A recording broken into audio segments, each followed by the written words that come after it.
हाय, मेरा नाम सौरव गांगुली है। भूले तो नहीं? कभी कभी लाख प्रयत्न करने पर भी कोई वस्तु नहीं मिल पाती और कभी कभी कोई वस्तु ऐसी होती है जिसे हम देखना भी पसंद ना करें, परंतु वही हमें शिखर तक पहुंचाने का मार्ग होती है। कभी देश की धड़कन और लाखों लोगों की जान कहे जाने वाले प्रिंस ऑफ कोलकाता सौरव गांगुली को एक समय ऐसा भी देखना पड़ा जब ना क्रिकेट टीम उन्हें भाव देती थी ना स्पॉन्सर, परंतु फिर एक दिन चमत्कार हुआ। नमस्कार, स्वागत है आपका टीएफआई पर, जो है देश का सबसे विश्वसनीय अल्टरनेट न्यूज मीडिया पोर्टल। और मैं अनिमेश पांडे आपको कथा सुनाऊंगा एक ऐसे चमत्कार की जो प्रारंभ तो हुई एक धमकी से, परंतु परिवर्तित हुई एक ऐसे एड में जिसने न केवल सौरव चंडीदास गांगुली के निर्जीव करियर में प्राण डाले, अपितु उन्हें उसी शैली में रिटायर होने की स्वतंत्रता दी जैसा वे चाहते थे, छाती ठोक कर, सर उठा के। इससे पूर्व कि हम आगे बढ़े, यदि आपको हमारे विचार पसंद आते हैं तो आप हमारे वीडियो को लाइक कर सकते हैं एवं आप हमारे चैनल को अवश्य सब्सक्राइब करें। तो अब हम आरंभ करते हैं। इस कथा की उत्पत्ति 2005 से हुई। भारतीय क्रिकेट एक महत्वपूर्ण बदलाव से गुजर रहा था। जॉन राइट कोच के रूप में संन्यास ले चुके थे और भारतीय क्रिकेट टीम अब संसार में यदि एक शक्तिशाली टीम नहीं तो कम से कम घर के शेर तो बिल्कुल नहीं रहे थे, जो बाहर जाते ही ढेर हो जाती। इसी बीच आगमन हुआ ग्रेग चैपल का, जो अपने जमाने के सबसे प्रभावशाली प्लेयर्स में से एक हुआ करते थे और जिनकी टक्कर के खिलाड़ियों में भारत के कपिल देव भी थे। अब सौरव गांगुली ने सोचा कि जब जॉन राइट भारत के लिए चमत्कारी सिद्ध हो सकते हैं तो ग्रेग चैपल क्यों नहीं। परंतु वे भूल गए कि कुछ लोग आज भी एक साम्राज्यवादी दंभी मानसिकता के साथ ही जीते हैं और ग्रेग चैपल उन्हीं में से एक थे। वे भारतीयों को सदैव हीन दृष्टि से देखते थे और वे धीरे धीरे टीम इंडिया में फूट डालने लगे। जब तक गांगुली को उनके तरीके समझ में आए, उन्हीं के विरुद्ध चैपल ने एक ऐसा वातावरण तैयार कर दिया कि 2005 में जिम्बाब्वे में प्रस्तावित त्रिकोणीय सीरीज से पूर्व ही गांगुली को टीम से बाहर कर दिया गया। देखते ही देखते सौरव गांगुली के आंखों के समक्ष उनका संसार टूटने लगा। टीम इंडिया ने तो उनसे मुंह मोड़ ही लिया था और अब धीरे धीरे स्पॉन्सर भी आंख दिखाने लगे थे।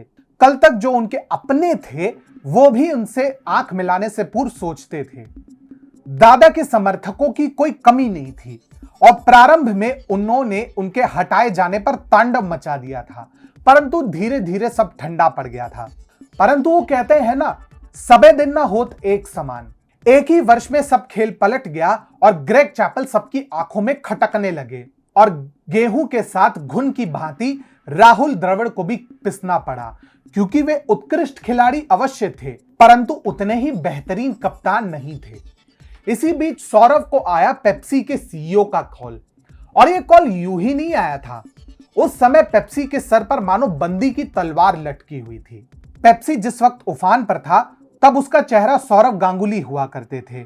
उनकी आवाज लोगों के घर घर तक पहुंचने लगी थी, परंतु उसी समय आरोप लगे थे कि पेप्सी में कीटनाशक या शुगर की मात्रा आवश्यकता से कहीं ज्यादा अधिक है, जिसके कारण एफसीआई और एक्टिविस्ट मंडली हाथ धोकर पीछे पड़ गई और कुछ राज्यों में तो इसे प्रतिबंधित करने तक की मांग होने लगी।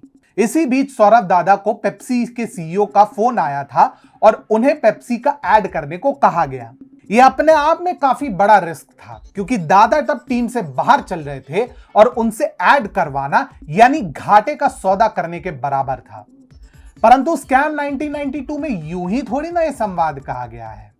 आज का कॉमन आदमी कल का हीरो बन सकता है, आज का हीरो कल का भगवान बन सकता है। क्रिकेटर्स, पॉलिटिशियंस, फिल्म स्टार सब यही करते हैं। एक्चुअली हम इंडियंस को हीरो बनाने में मजा।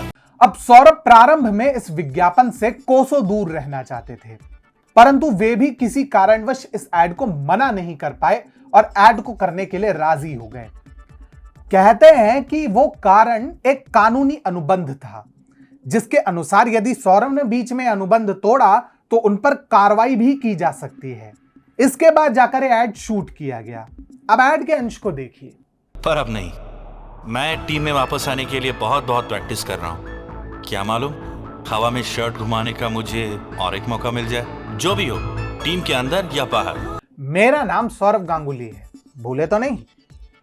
इस टैगलाइन को जब पहली बार हर किसी ने सुना तो वो दंग रह गया, क्योंकि जो खिलाड़ी टीम इंडिया के लिए जीत के झंडे गाड़ता आया हो, जो आक्रामकता की प्रतिमूर्ति हो, वो अचानक ऐसी बात करने लगे तो अजीब तो लगेगा ही ना। परंतु इस टैगलाइन के पीछे ग्रेग चैपल और सौरव गांगुली की लड़ाई का दर्द छिपा था। ग्रेग चैपल को भारत में लाने वाले गांगुली को क्या पता था कि एक दिन यही चैपल उनकी पीठ पर वार करेंगे। परंतु किसको पता था कि यही विज्ञापन पेप्सी और सौरव गांगुली के जीवन का सबसे क्रांतिकारी निर्णय होगा। एक तो 2006 के आईसीसी चैंपियंस ट्रॉफी में मिली करारी हार, और उसके ऊपर से दक्षिण अफ्रीका में हुए वनडे सीरीज में क्लीन स्वीप ने दर्शकों का पारा 7वें आसमान पर पहुंचा दिया और सभी ने एक सुर में दादा को टीम इंडिया में वापस शामिल कराने की मांग कर डाली। इसके बाद फिर क्या था? गांगुली को साउथ अफ्रीका दौरे में टेस्ट टीम में वापस शामिल कराने पर विवश किया गया। वहीं पर दादा ने शानदार बल्लेबाजी करते हुए खुद को सिद्ध किया और यह उनके करियर का जबरदस्त कमबैक साबित हुआ। परंतु दादा उतने पर ही नहीं रुके। उन्होंने श्रीलंका और वेस्टइंडीज के विरुद्ध वनडे सीरीज भी जितवाए और 2007 में उन्होंने पाकिस्तान के विरुद्ध अपना प्रथम दोहरा टेस्ट शतक भी मारा। उसी वर्ष वे जैक कैलिस के पश्चात सबसे अधिक रन बनाने वाले कैलेंडर में दूसरे टेस्ट क्रिकेटर भी बने और 2008 में शान से रिटायरमेंट भी ली। एक विज्ञापन आपको बना भी सकता है और बिगाड़ भी सकता है, परंतु जो काम पेप्सी के इस विज्ञापन ने दादा के लिए जाने अनजाने में किया, उसके लिए जितना भी लिखा जाए वो कम पड़ेगा।